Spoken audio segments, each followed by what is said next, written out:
Welcome to the Sister Street Show with Mary Nunnally and Sharon Aguirre, a docu-series, interactive show, and virtual playground where we explore topics around entrepreneurship, online and in-person events, and the games that can be played with all of it. We invite you on our journey of sisterhood discovery and trial error in the adventures of online entrepreneurship. Follow a series or subscribe to the quest. All right, welcome back, everyone. Welcome to the Sister Street Show, episode 3 with Mary and Sharon. How are you doing, Mary? I am doing great. How are you today? I am wonderful, thank you. Excited to be back. Yes. I am too. I'm looking forward to this. It's a nice break in the regular routine. Absolutely. So, episodes 1 and 2, we talked about just who we are and what are we doing today, Mary? So today we're talking about engagement matters, and we're going to look a little bit more into how to level up not only your business but your life. Absolutely. And it is important that you have both as thought process, right? Is how is your life working? How is your business working? And how can you level up? And I think one of the things that we talked about, Mary, is that you level up by getting engaged, getting Yes. into the life of it, the nitty-gritty of it, all of the facets of why it's engagement. So you are an expert at engagement, Mary. So kick us off on the engagement aspect of leveling up your life and your business. Sure. Well, thanks, Sharon. I really appreciate that. And to me, engagement is really important because even as an introvert, I still want to engage with people. I want to engage with content. I want to engage with the books that I'm reading. And so one of the things we're going to challenge you to do as you join us on this journey is think about in your life, in your business, what type of engagement do you want? How does that matter? How's that going to help you level up? And how is it going to help you grow?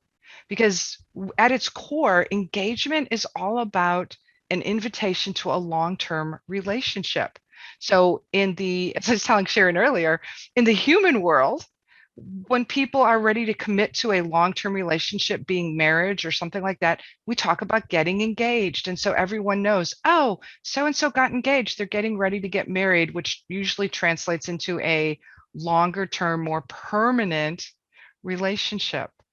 When you think about it from a business sense, you want to engage with your audience. What that means is you don't want it to just be a one and done. It's not, oh, I sent him an email. How come nobody's buying my stuff? Well, they have to get to know you. And you have to have a strategy and a plan of how am I going to get them engaged? What do I want them to do? How can I do this in a playful manner?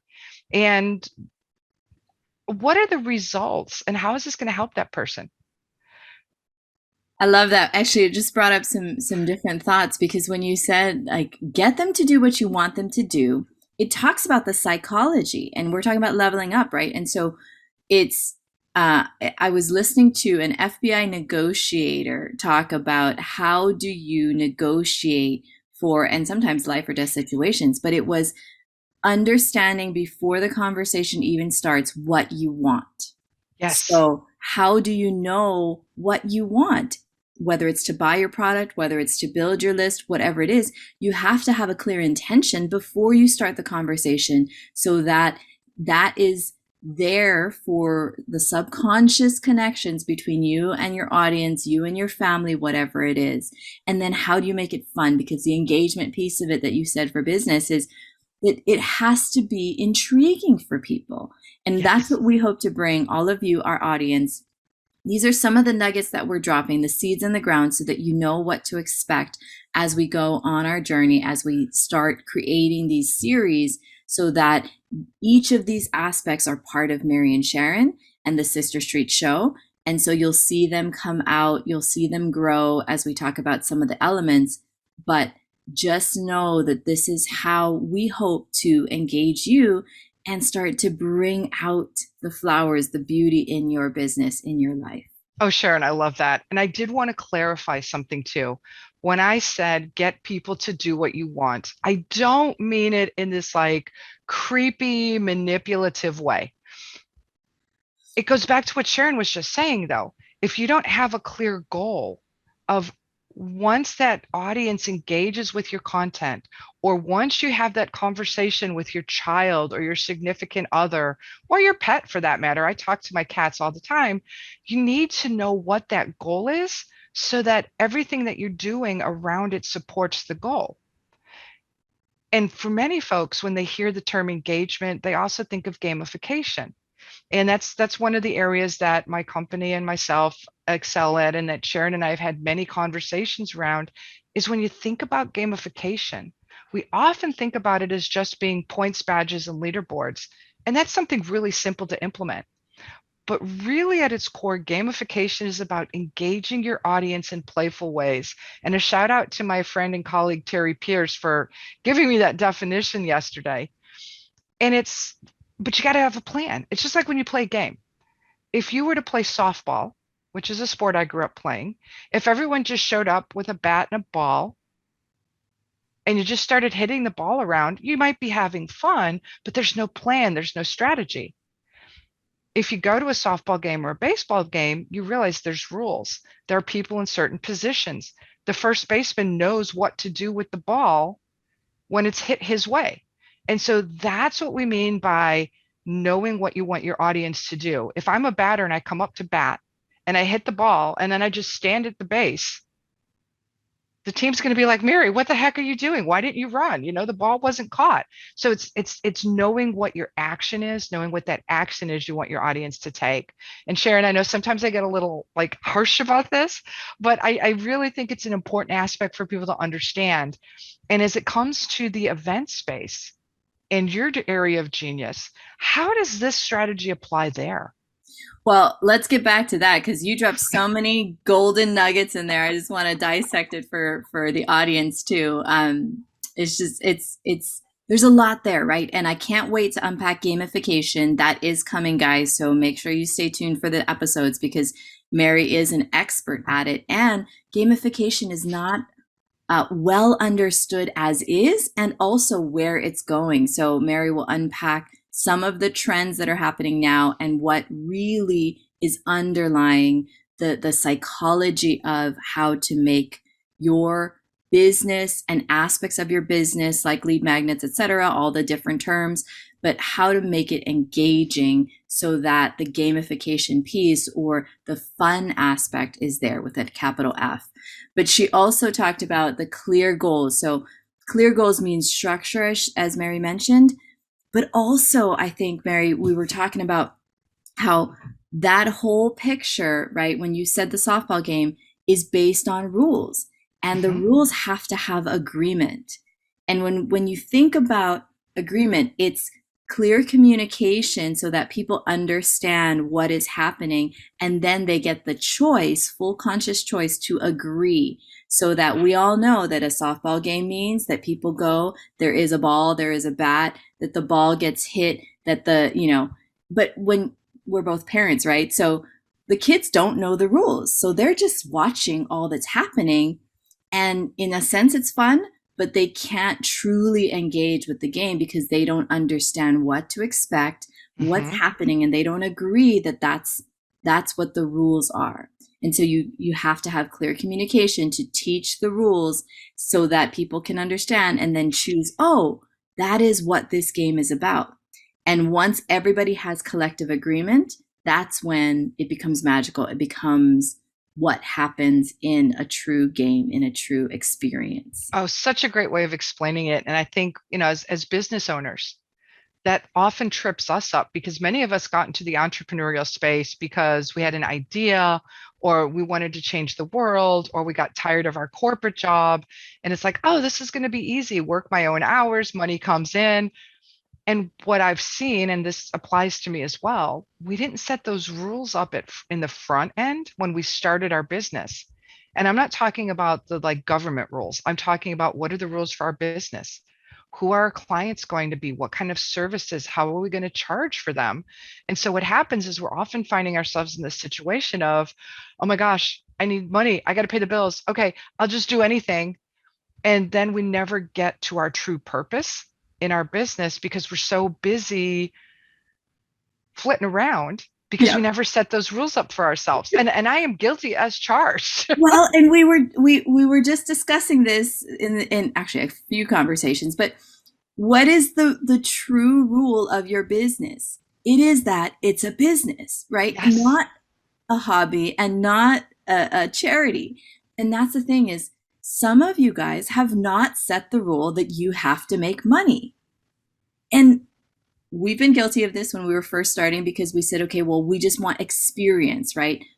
But you got to understand that, yes, you need to gather experience in your business. At the same time, it's still a business. So you have to have a defined start and end period or a defined KPI, key performance indicator, or return, even on your gifted time, even on your experiential learning time. Because Yes. number one, as you're building your business, you have to define that the first part of it is strategy. So you may not make money in the strategy part of it because that's part of business building, but there has to be a defined start and end time. And then after that, each decision has to be based on, is this good for the business or is this a personal aspect that I, as an employee of the business or owner of the business, am making?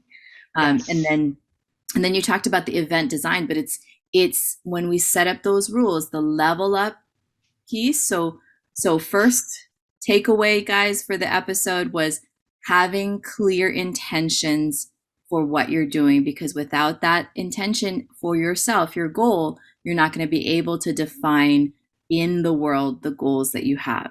And then in engagement piece, how do we make it fun is through clear communication and agreement, right?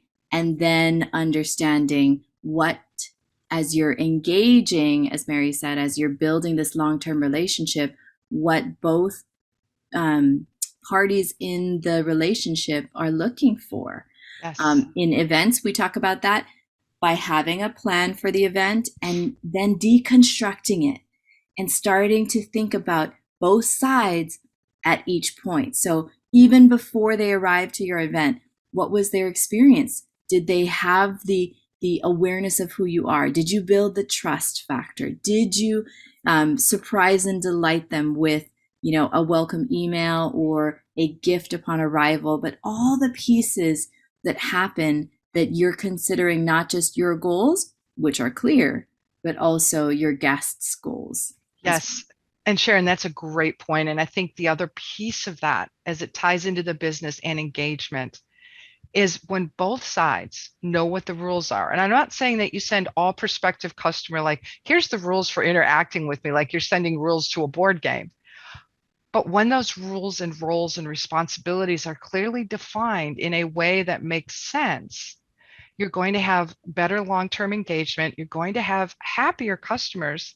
And at the end of the day, you should be a more satisfied and successful business owner as well. Because now, instead of going, oh, I can't believe that client did such and such. That's when, even in my business, we have to step back and go, well, did we clearly define to the client what we would do and what we expected from them? If not, then we need to get clearer in our communication and how we engage with our clients. Short story, because I know we're getting close to time to wrap up. When it comes to engagement too, Sharon and I both were at a workshop not too long ago. And one of the things that we were looking at was blocking our calendar for specific business related networking events, activities. And at first glance, we're all just like, huh? We're never going to be able to fit all that in. I got to do this and this and this and this and this. As I stepped back and started looking at it, I also realized that I was letting my clients over engage with me. And many of them felt that, oh, it's okay to message her at 9 o'clock at night. And so it's a process right now of my team and I re-educating our clients of, unless it truly is an emergency, it's like we built some software for you, you're at a convention and the software crashed. That's a different one-off type of conversation. In general, though, here are the hours that we work, and here are the times that we will take client calls. And here's the reason why. So if we're only taking client calls on Tuesdays and Thursdays, that's because Mondays, Wednesdays, and Fridays, we need time to actually design, develop, create what you hired us to do. Absolutely.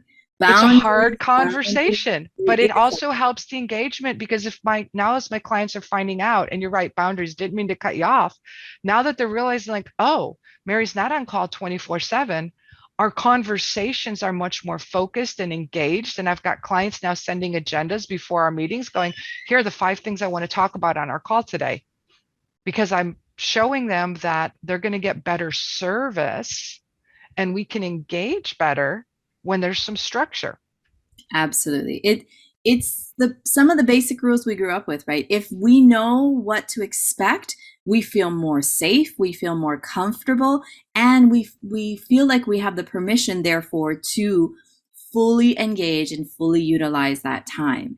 And then talking about engagement, personal and professional, with those boundaries, it allows you to truly engage versus having so many things that you're trying to juggle that you cannot stay focused, you cannot double down in business and know that it's done as you can, and therefore move into engaging in your home activities, your life activities. Mm-hmm. It's so much harder right now, right, Mary? There's a conversation that's happening about remote burnout, because now that we all have to take our work home with us, we're redefining the rules of business, and a lot of us are working from home. It's hard to reset those boundaries of when do I do that last email? How do I do my work and still remain productive at home? Yes. It's hard to stay focused, but with boundaries, we can be more engaged on all aspects. Exactly. And it's not an easy, I don't think either Sharon and I are saying it's easy or that we've mastered it. What we are saying though is that as you start to implement that, you should see some changes, hopefully positive. And we would love for you to share with us about this journey that you're having and what's working for you and what's not working for you. Yes. Because that will really help the community that we're building. And we also want to learn from you, the audience. Exactly. All right. So we are coming into the mark for this show. Yes. But you'll hear a lot more about how engagement matters. And Mary talked about some of the key takeaways. I think we talked about how we need a clear vision of our own goals, so that we're setting those intentions, that we need agreement, and that there are rules around how you structure something and design it well, whether it's an event, whether it's your personal business, whether it's your schedule, but that you have a structure and you set some rules and then you communicate so that there's agreement around it. And then making sure that you have that long-term view for yourself in your business so that it's not a charity or a hobby, but also for your clients so that they can feel structured and therefore double down on the engagement piece. What else did we miss, Mary? I think we've covered all of this. And again, thinking about engagement as a long-term, not just strategy, but a long-term path to success is the key.